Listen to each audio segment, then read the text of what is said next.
Okay, मी केळकर सरांकडे जातोय आणि नंतर शंतनू बागवे यांच्याकडनं पण जाणून घेण्याचा प्रयत्न करणार आहे की मगाशी काही मुद्दे उपस्थित करण्यात आले करा संदर्भात, जो सगळ्यात आजचा चर्चेचा मुद्दा आहे. फक्त NDTV मध्येच नाही तर सगळ्या देशामध्ये हा चर्चेचा विषय आहे. तो म्हणजे 12 लाखापर्यंतचं उत्पन्न हे करमुक्त झालेलं आहे. त्यानंतरचे वेगवेगळे टॅक्स स्लॅब आहेत जे आपण TV स्क्रीनवर बघतोय. मात्र जे छोट्या छोट्या गोष्टी आहेत याच्यामधल्या ज्या चिंतेच्या ठरू शकतात त्याच्यावर मात कशी करायची हे फडणवीस सर तुम्ही सांगितलं तर खूप बरं होईल. केळकर सर, सॉरी माफ करा. नाही हरकत नाही. दोघंही अभिजित म्हणून काही हरकत नाही. मी पुन्हा एक तर मगाशी साठे सरांनी जो मुद्दा बोलला पहिले मी त्याला थोडं क्लिअर करतो. त्यांनी म्हटलं तो हा कॅपिटल गेन वगैरे काय असेल तर हे होणार नाही. माझ्या असं लक्षात येत आहे की 12 लाखापर्यंत तुम्हाला उत्पन्न एक रिबेट मिळतो, त्यामुळे तुम्हाला तो टॅक्स लागत नाही.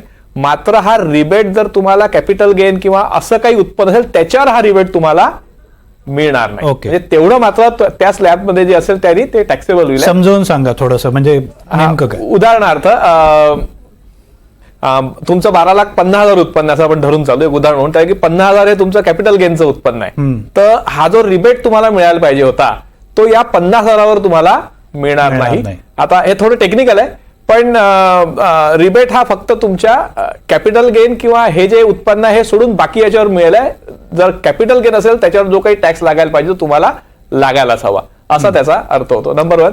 नंबर 2, मी पुन्हा एकदा सांगण्याचा प्रयत्न करतो.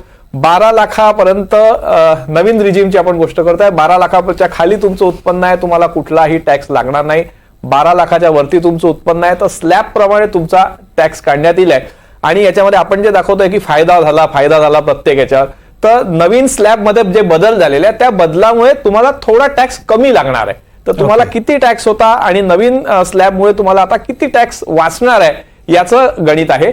आणि मगाशी अजून एक बोलण्यात आलं होतं आपल्या की हे सगळं असलं, मी मग बोललो जसं हे नवीन रिजिम ओल्ड रिजिम हा फार कन्फ्युजिंग प्रॉब्लेम आहे.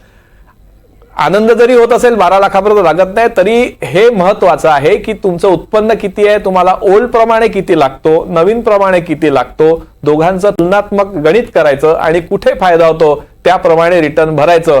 हा कार्यक्रम अजूनही तुम्हाला करावा लागणार आहे. ओके,